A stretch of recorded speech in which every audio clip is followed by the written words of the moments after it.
दूसरे चरण का आज मतदान शुरू हो गया है। हम इस समय मौजूद हैं बिजनौर की नूरपुर विधानसभा में, जहां पर हमारे साथ हैं अशोक कटारिया, परिवहन मंत्री। वोट डाल चुके हैं सर, आपका निशान तो वोट डाल चुके हैं।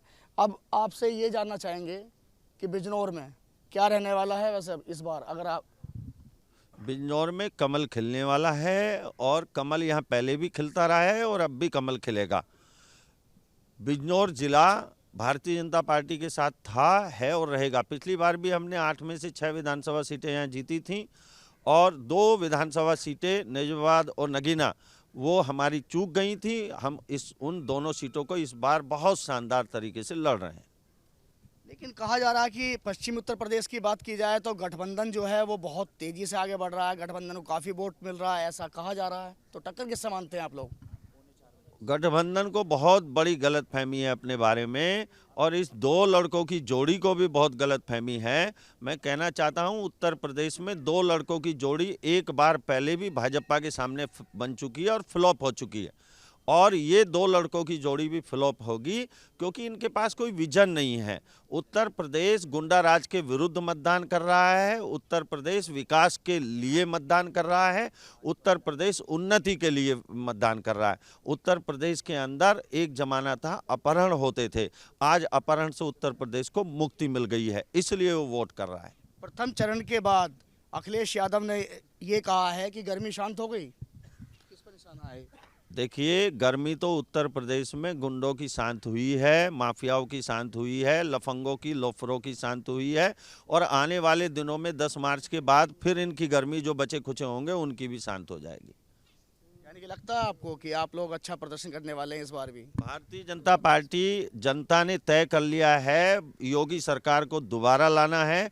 भारतीय जनता पार्टी के नेतृत्व में सरकार बनेगी। जनता तय कर चुकी है और जनता ही इस चुनाव को लड़ रही है। एक जमाना था पश्चिमी उत्तर प्रदेश के गांवों में कच्चा बनियान गिरोह आते थे, सरिया मार गिरोह आते थे, गांव के लोगों को सारी सारी रात पहरा देना पड़ता था। आज 5 साल में कोई कच्चा बनियान गिरोह नहीं आता है, आज कोई सरिया मार गिरोह नहीं आता है, आज कोई मोटर खेत का चोरी नहीं होता है, आज कोई भैंस चोरी नहीं होती है। ऐसा राम राज्य आज उत्तर प्रदेश में स्थापित हुआ है। कानून व्यवस्था अच्छी है। हाँ, कानून व्यवस्था को लेकर आप लोग इस समय जनता के बीच में हैं। हाँ, कानून व्यवस्था अच्छी है, कानून का राज स्थापित हुआ है और विकास के तो बहुत काम हुए हैं। मैं गिनाने शुरू करूंगा आपको।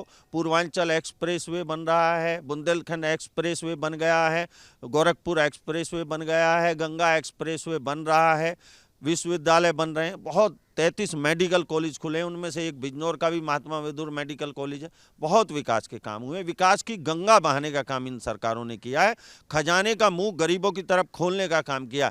आज तक आज़ाद भारत के इतिहास में इतना राशन कभी मिला नहीं गाँव के गरीब को, जितना राशन आज मिल रहा है।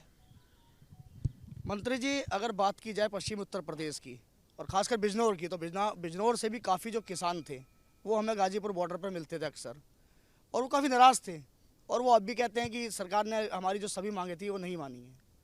तो क्या वो उन किसानों से लेकर क्या बातचीत अभी हुई है या किस तरह से उनकी बातचीत चल रही है, रुझान कैसा मिल रहा है उन लोगों का, अगर उनसे बात की जाए तो? देखिए, किसान कभी भाजपा से नाराज रहा नहीं।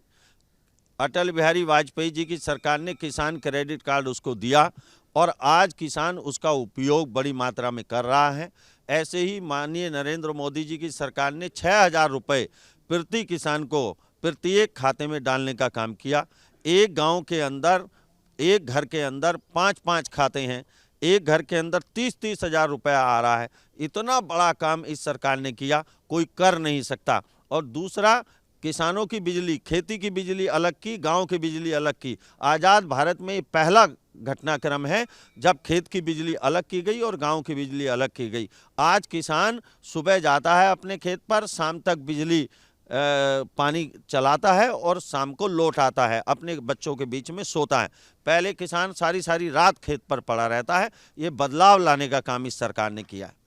तो देखिए, ये है मंत्री अशोक कटारिया, जिन्होंने अपना वोट डाला है और वोट डालने के बाद बाहर निकले हैं, हमसे बात कर रहे थे। और मंत्री जी का ये कहना है कि विकास के लिए सरकार ने बहुत काम किए हैं और जिसको लेकर जो यहाँ के जो लोग हैं वो इस बार, अगर बिजनौर की बात की जाए तो बिजनौर की जो 8 सीटें हैं वो भाजपा के खाते में जाने वाली है। हालांकि ये तो 10 मार्च को ही पता चलेगा कि किसके खाते में कितनी सीटें जाएंगी।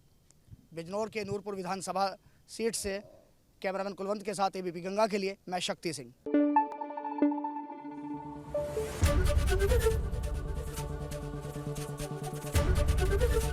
एबीपी गंगा, खबर आपकी, जुबान आपकी।